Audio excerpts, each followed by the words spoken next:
¿ya?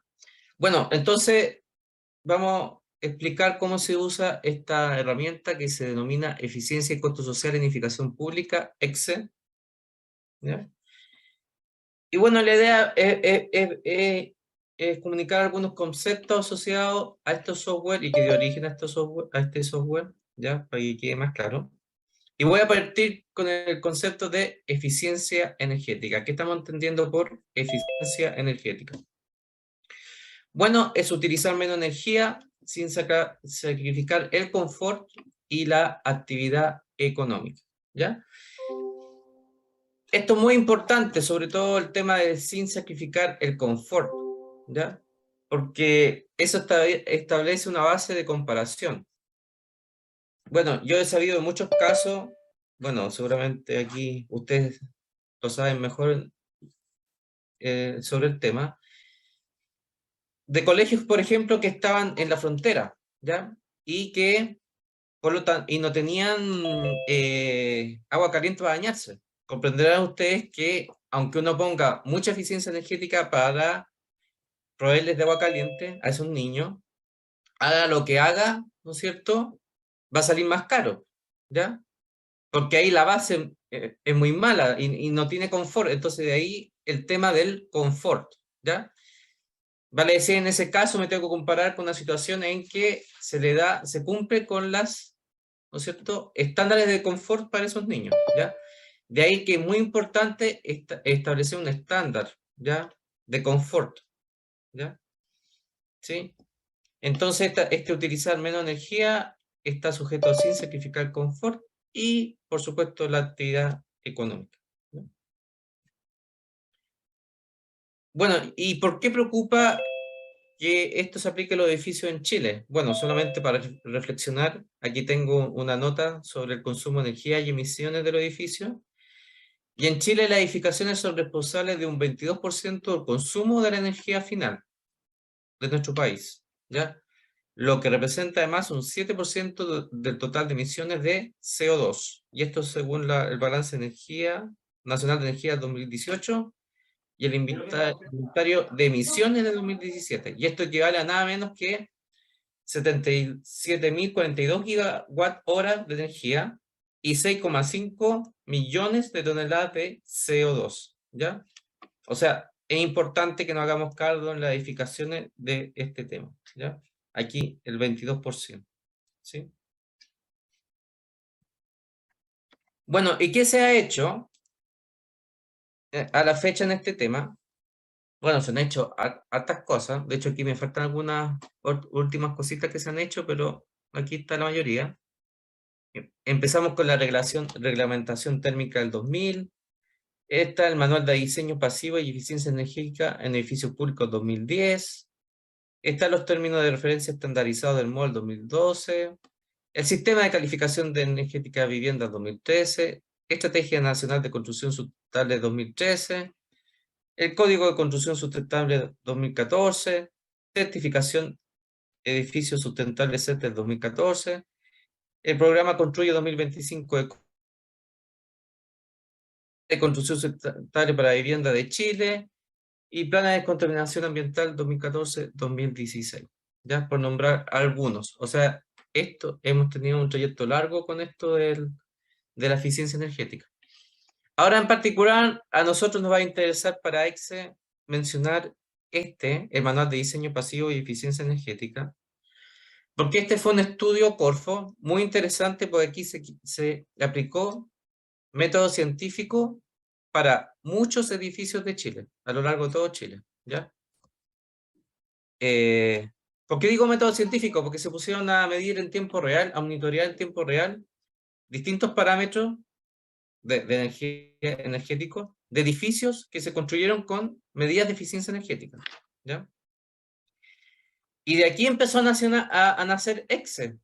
¿Por qué? Porque aquí nos preocupamos mucho porque, según este estudio, había medidas de eficiencia energética que servían bastante, habían otras medidas de eficiencia energética que eran nulos, se neteaban con la realidad, y otras que definitivamente, en cuanto a la rentabilidad, ¿no es cierto?, costo-beneficio, perjudicaba al proyecto, ¿ya? Entonces, con este estudio nosotros nos empezamos a preocupar, ¿no es cierto?, de cómo en etapas tempranas del proyecto podríamos estimar beneficios y costos, ¿ya? Bueno, y a raíz de esta preocupación, ¿ya? Porque como teníamos esta medida de eficiencia energética, imagínense ustedes que podían perjudicar al proyecto, o sea, hacían que los costos fueran mayores que los beneficios, o simplemente uno hacía una gran inversión y tampoco aumentaba mucho la eficiencia energética, es que contratamos un estudio, ya, bueno, este es el nombre del estudio, que es un servicio de evaluación de la rentabilidad social de incorporación de eficiencia energética en edificios públicos, ya, que se la ganó finalmente el CITEC de la Universidad del Biobío. ¿Ya? Y bueno, y para elaborar EXE, tuvimos que tomar en cuenta muchos de estos conceptos que voy a exponer a continuación, para que quede claro un poco la complejidad de lo que esto conlleva. Entonces, primera cosa, una persona para que esté en confort, ¿ya? Bueno, y esto está ligado, por supuesto, a la productividad, entre otras cosas, también a la salud, ¿ya? El cuerpo gana calor, hay que tomar en cuenta que gana calor por el metabolismo, ¿no es cierto?, propio de la persona. Ustedes saben que una persona que hace, por ejemplo, ejercicio tiene un metabolismo basal mucho más alto que uno que no hace ejercicio, ¿ya? O sea, varía de persona a persona. La radiación del entorno, ¿ya? La convección del aire, ¿ya? Por conducción, después vamos a revisar estos conceptos. Y a su vez, el cuerpo pierde calor por también radiación, por convección, evaporación del sudor, conducción, trabajo externo y la respiración. O sea, hay que tomar en cuenta muchas variables, ¿ya? Bueno, trabajo externo, ustedes comprenderán que es distinto a una persona que está haciendo ejercicio que una persona que está haciendo un trabajo de oficina. La evaporación, muy importante en climas húmedos. Ustedes habrán vivido que en climas húmedos uno en general se sienta en una situación de disconfort bastante importante, porque como hay tanta humedad, ¿no es cierto?, simplemente uno no puede evaporar su sudor y por lo tanto perder calor, ¿ya? Ya, ¿qué se entiende por radiación? Y esto lo destaco, ¿por qué? Porque es el menos conocido por común de las personas. Sin embargo, es sumamente importante, ¿ya? Un ventanal mal orientado puede producir una ganancia térmica de cerca de 800 a 900 watts por metro cuadrado. Imagínense, ¿ya? Pérdidas por radiación de sistemas mal aislados pueden ser varias centenas de watts por metro cuadrado. Y pérdidas de energía hacia el espacio en el norte de Chile pueden exceder los 250 watts por metro cuadrado, ¿ya? Entonces, ¿a qué uno se refiere a la radiación? Es transporte de energía, ¿no es cierto?, por ondas electromagnéticas que incluso cruzan el vacío. Por ejemplo, el Sol, ¿no es cierto? El Sol está en el espacio, ¿ya? Y la radiación electromagnética ustedes lo han vivido, incluso uno lo produce en quemaduras, ¿no es cierto? Energía, ¿ya? Y eso muchas veces no se toma en cuenta. Ahora, por ejemplo, si usted han ido a Putre, uno esto lo ve, que ya vamos a entrar un poco al concepto de diseño pasivo. Ustedes ven en Putre que hay construcciones, ¿no es cierto?, que tienen paredes muy gruesas, ¿ya?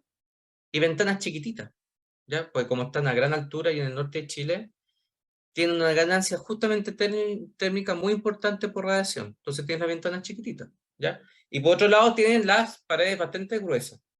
¿Para qué? Por un tema que se llama inercia térmica, ¿ya? Entonces, ¿qué es lo que ocurre? Durante el día, ¿no es cierto?, las paredes absorben la radiación, manteniendo el interior, ¿no es cierto?, de la vivienda fría. Y en la noche, ¿no es cierto?, la radiación que absorbió en estas paredes se empieza a soltar en la noche, ¿ya? ¿Sí? Por equilibrio térmico, ¿sí?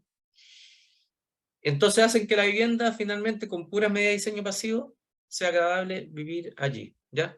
Otro ejemplo que ustedes pueden haber visto a diario esto con el tema de la radiación térmica, ¿no es cierto?, es por ejemplo el tema de los limpiaparabrisas de los autos. ¿Se han fijado que en invierno, cuando está despejado, qué pasa con los limpiaparabrisas? Se escarchan, ¿no es cierto? Bueno, justamente porque en la frecuencia que transmiten los limpiaparabrisas, la atmósfera justamente es transparente a esa frecuencia. Entonces, cuando está el día, se han fijado que cuando está nublado, no les pasa eso a los limpiaparabrisas, porque las nubes tapan, ¿no es cierto? Hacen la atmósfera menos transparente. En cambio, en un día despejado, como es transparente los limpiaparabrisas, la frecuencia que transmiten la radiación los limpiaparabrisas tienden a entrar en equilibrio térmico con el espacio, ¿ya? Para que vean ahí por qué se escachan en días despejados, para que vean que esto es una cosa que realmente ocurre todo el tiempo, ¿ya? Bueno, entonces la radiación es transmisión de calor mediante ondas electromagnéticas, ¿no es cierto? La otra cosa que hay que tomar en cuenta, como le mencionaba, es la convección. Ya vimos que el cuerpo gana calor por convección y también lo pierde por convección, que es la transmisión de calor en los gases y fluidos por diferencia de temperatura, ¿ya? Bueno, tal vez a ustedes les ha tocado ver de repente una estufa, ¿no es cierto? Típicamente puede haber una lámpara colgante y que la lámpara, ¿no es cierto?, se mueve cuando está la estufa abajo, ¿no es cierto? ¿Y eso es por qué? Porque hay una corriente de gas que empieza a ocurrir, ¿no es cierto? ¿Por qué? La estufa calienta el gas, ¿no es cierto? El gas se hace más liviano al calentarse, sube y el gas más frío toma su lugar y se arma una corriente. Esta corriente es lo que se denomina convección y, por supuesto, transmite calor, ¿ya? Bueno, y lo otro es la conducción, que es transmisión de calor a través de un objeto sólido. ¿Ya? Típico caso cuando si uno pone un tenedor de metal, por cierto, o un cuchillo de metal al fuego, uno inmediatamente se quema porque se transmite el calor, ¿no es cierto?, por el sólido, ¿no es cierto? ¿Sí? Ya. Entonces, hay que tomar en cuenta que el organismo humano está en equilibrio con el medio ambiente cuando pierde aproximadamente 50 watts por metro cuadrado de superficie corporal, lo cual ocurre a temperaturas entre 17 y 24 grados Celsius, ¿ya? O sea, si hay una condición en que hay 17, hay una condición ambiental en que hay una temperatura menor a 17 grados Celsius, se empieza a sentir frío. Entonces, ¿uno cómo compensa? Con abrigo, ejercicio, alimentación, ¿ya? Bueno, y ojo que aquí también hay un tema también de costumbre, ¿no ve que de repente que hay niños en el sur que están tranquilitos jugando sin abrigo porque están acostumbrados a un cierto clima, en cambio más al norte no, la gente se abriga, ya aquí hay un tema de costumbre también para el confort, ¿ya? Y a temperaturas mayores de 24 grados Celsius se empieza a sentir calor, ¿ya? Entonces uno, ¿cómo compensa? Bueno, con sudoración, con ropa ligera, la reducción de la actividad física. Y ojo, y aquí hay un tema que hay que considerar que es muy importante, que es el tema de la radiación. ¿Por qué? Porque uno dice, puede ocurrir que uno dice de repente, pero aquí, la temperatura aquí me dice un termómetro, si uno mide la temperatura del aire, que está a 14 grados Celsius. Pero sin embargo, si los muros están a 24 grados Celsius, los muros, uno se siente bien, ¿ya? ¿Por qué? Porque ¿qué ocurre con los muros? ¿No es cierto? Esto es equilibrio térmico, ¿no es cierto? Si uno está a menor temperatura, los muros le van a empezar a entregar calor, ¿no es cierto? ¿Sí? Bueno, por supuesto, ustedes comprenderán que los muros pueden ganar calor, pero finalmente entregan mayor calor, debido a la diferencia de temperatura, finalmente el neto de la radiación se transmite a donde hay menor temperatura, ¿ya? Entonces, me siento bien. Pero por otro lado, uno puede ver una temperatura del aire a 24 grados Celsius, pero si las temperaturas de los muros están a 14, a uno siente frío. ¿Y por qué? Bueno, porque como están las paredes más frías, ¿no es cierto? Nuevamente, por equilibrio térmico y por radiación, porque uno también emite, todos los cuerpos emiten radiación, ¿ya? Uno también. Entonces van a empezar a quitar calor por radiación las paredes, ¿ya? Entonces, importante el tema de ahí de la radiación, ¿ya? Bueno, y otra reflexión importante que hay que hacer, ¿no es cierto? Bueno, es ¿no es cierto?, geografía de nuestro país, que es muy largo y entonces tiene muchas latitudes que, por supuesto, obligan, bueno, o deberían obligar Hacer viviendas que se adapten, hacer edificaciones que se adapten a estas distintas latitudes. ¿Por qué lo digo? Bueno, ahora se ha avanzado más, pero hace años, muchas veces edificios que se hacían en Santiago se llegan y se ponían en otras latitudes, ¿ya? Igual que con las casas, o sea, me refiero que con el mismo aislamiento, sin hacer mayores reflexiones sobre la latitud en que se encontraban, ¿ya? Bueno, y aquí tenemos, imagínense, Punta Arenas estaría como más o menos que en Estocolmo, para que vean que nosotros, Arica está a esta altura de África, imagínense, ¿no es cierto? Que es como Dakar, ¿no es cierto? Eh, Santiago, ¿no es cierto?, hasta los 33, Jerusalén hasta los 33, Valdivia hasta los 40, Madrid también hasta los 40, ¿no es cierto? ¿Sí? París está como a los 50, ¿no es cierto? ¿Sí? Y Punta Arenas hasta los 53, ¿ya? Entonces nosotros tenemos una variedad de latitudes con su consecuencia en la radiación solar, entre otras cosas, vientos, humedad, ¿no es cierto? Lluvia, que hay que tomar en cuenta, ¿ya? Bueno, y por supuesto que hay que tomar en cuenta los solsticios, ¿no es cierto? De invierno, solsticio de verano, ¿ya? ¿Sí? Con la diferencia de altura del sol. Bueno, ustedes saben que si uno está en el Ecuador, uno ve este tipo de diferencia, ¿no es cierto? En cambio, si uno está más al sur, va variando la inclinación del sol. Y por ejemplo, aquí tenemos un diagrama de solar cilíndrico de Puerto Montt. Aquí tenemos el solsticio de invierno. El equinoccio, ustedes saben que cuando el equinoccio es cuando cambia de latitud perdón, cambia de hemisferio el sol, ¿no es cierto? Y aquí estamos el solsticio de verano, cuando el sol está más alto, ¿no es cierto? Bueno, y ustedes saben también que acá prácticamente en todo el país, ¿no es cierto? Al sur no se recibe radiación solar, en cambio al norte se recibe todo el año. Hay que tomarlo en cuenta para el diseño pasivo de edificios, ¿ya? Y también en lo que es diseño pasivo de edificio, uno puede hacer uso, ¿no es cierto?, simplemente de la arquitectura para lograr confort, ¿ya? O sea, me refiero a no usar equipos activos que tengan que, a su vez, inyectarle energía, ¿ya? Bueno, está el concepto de masa acumuladora, que esto está conectado con, ya le nombré el ejemplo de Butre, con la inercia térmica, en que uno simplemente, ¿no es cierto?, absorbe radiación y la va acumulando durante el día para que después, durante la noche, por equilibrio térmico, sea más agradable el lugar, ¿ya? Por supuesto que uno tiene que tener cuidado con el sobrecalentamiento, ¿ya? Hay que diseñarlo bien. Bueno, y cuando uno diseña un edificio, una vivienda, entonces uno tiene que considerar tanto la radiación, ¿no es cierto?, la convección, ¿no es cierto?, esta corriente de aire que se forma, y la Una, conducción, ¿ya? una consulta. ¿Sí? Hola, Pedro Lomboy acá. Eh, ¿Puedes volver a la lámina anterior? Masa acumuladora. Eso, nosotros acá no he escuchado eso. Me imagino que este es un esquema, por ejemplo, una estructura de hormigón, y eso sería como una especie de revestimiento interno. Claro, aquí está la aislación, y aquí puede ser una malsa. Es que esto se puede aplicar a todo. Puede también ser un cerámico que tú pongas de superficie en el suelo, puede ser hormigón, todo depende de lo que tú pongas, que tienen distintos calores específicos, que se llaman. O sea, es que cada material tiene distintos calores específicos. ¿Qué significa eso? Que hay materiales para alcanzar una misma temperatura necesitan mayor calor que otros, ¿ya? Ya, Ejemplo, madera y cerámico.